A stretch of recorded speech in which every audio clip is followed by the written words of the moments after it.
بیداری غیر جانبدار نہیں، حق کا طرفدار، بیداری اپنے حقوق سے غافل امت کو جگائے بار بار، بیداری وہ نوید صبح کا پیمبر جس کا ہے مدتوں سے انتظار، جی ہاں یہ وقت غفلت کا نہیں بیداری کا ہے، بیداری کا۔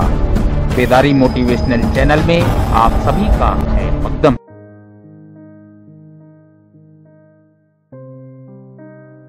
اپنے دامن کے لیے خار چنے خود ہم نے، اب یہ چبھتے ہیں تو پھر ان سے شکایت کیا ہے۔ ناظرین آداب، میں عبداللہ مبارک۔ عالمی پیمانے پر مسلمانوں کی حالت زار میں کس طرح بیان کروں؟ دل لرز رہا ہے، کلیجہ منہ کو آ رہا ہے، زبان کانپ رہی ہے۔ میں 21ویں صدی کا ایک مسلم نوجوان ہوں۔ میں نے جنم لینے کے بعد ہمیشہ دھماکوں، سسکیوں اور سائرنوں کی خوف زدہ کر دینے والی آوازیں سنی۔ انہی آوازوں کے شور میں میرا بچپن کہیں گم ہو گیا۔ جب میں نے ہوش سنبھالا تو مجھے معلوم ہوا کہ ہمارا قبلہ اول ہم سے چھین لیا گیا۔ مجھے معلوم ہوا کہ ہماری بابری مسجد مسمار کر دی گئی۔ مجھے پتا چلا کہ فلسطین میں اسرائیلیوں نے خون کی ہولی کھیلی۔ مجھے پتا چلا کہ عراق اور افغانستان کو امریکیوں نے قبرستان بنا دیا ہے۔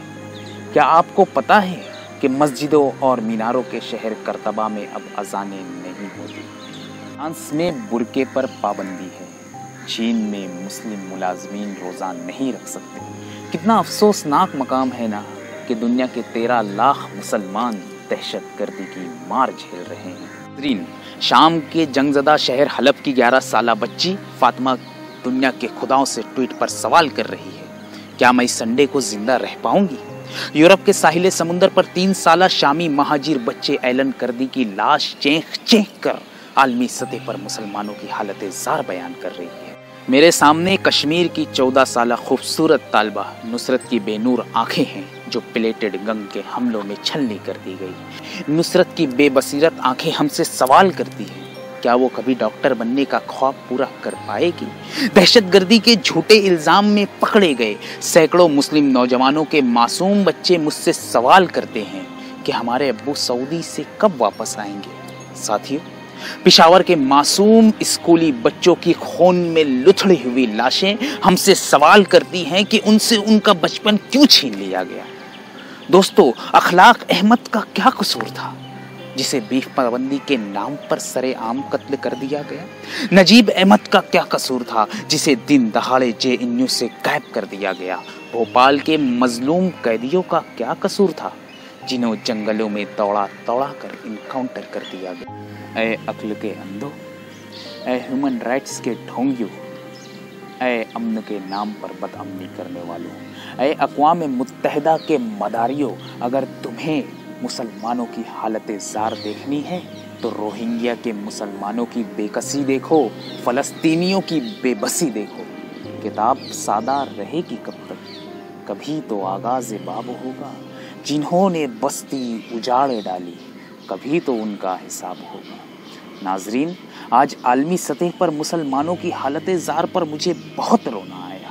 میں نے بے اختیار کہا، اے محسن انسانیت، اے نبی رحمت صلی اللہ علیہ وسلم، ہم نے تجھے چھوڑا تو ہندوستان میں دلتوں سے بدتر قرار پائے، ہم نے تجھے چھوڑا تو دہشت گردی کے جھوٹے الزام میں پھنسائے گئے، ہم نے تجھے چھوڑا تو مسلم پرسنل لا پر حملہ کیا گیا، ہم نے تجھے چھوڑا تو 3 طلاق پر نشانہ بنایا گیا، ہم نے تجھے چھوڑا تو 10 لاکھ کا سوٹ پہننے والے ظالم حکمراں ہم پر مسلط کیے گئے، ہم نے تجھے چھوڑا تو دشمن قومیں ہم پر ایسی ٹوٹی جیسے بھوکے دسترخوان پر ٹوٹتی ہیں۔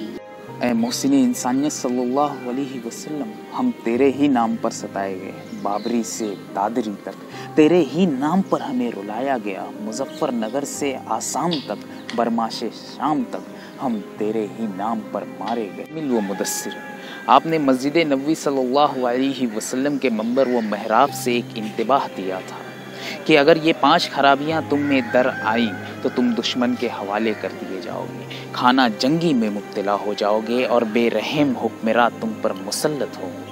بے شک یا رسول اللہ صلی اللہ علیہ وسلم، تیری تاکید کے باوجود ہم بے حیا ہو گئے۔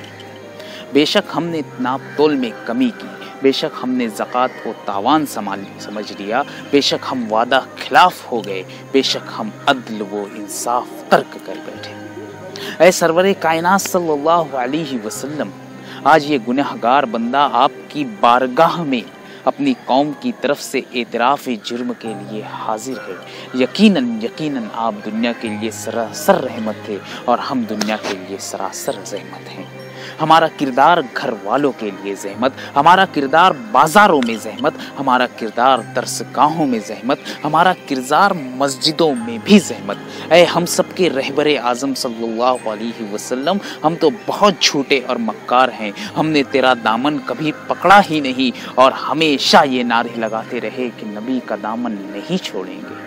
اٹھو اے فیشن پرستو، اے چڑھتے سورج کے پجاریوں، اے مغربی تہذیب کے دیوانوں، اے فرائض اسلام سے منہ موڑنے والو، قرآن تمہیں پکار رہا ہے، لا تقنطوا من رحمت اللہ، اللہ کی رحمت سے مایوس نہ ہو، تم ہی غالب رہو گے اگر تم سچے ہو۔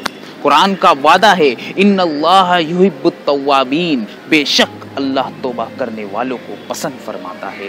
آؤ دوستو، ہم سچی پکی توبہ کر لیں اور قرآن و سنت کی رسی کو مضبوطی سے تھام لیں تاکہ ہم سب کے لیے دنیا و آخرت کی بھلائی کا سبب بن جائے۔ آسماں جلتی زمیں پر نہیں آنے والا، اب کوئی اور پیغمبر نہیں آنے والا، پیاس کہتی ہے کہ ریت نچوڑی جائے، اپنے حصے میں سمندر نہیں آنے والا، تو پکارے گا تو اے سہل حرم آئیں گے، پر اڑاتے ہوئے نصرت کے علم آئیں گے، اب ابابیلوں کے مانند ہم آئیں گے، یہ الگ بات ہے کہ تعداد میں کم آئیں گے، یہ الگ بات ہے کہ تعداد میں کم آئیں گے۔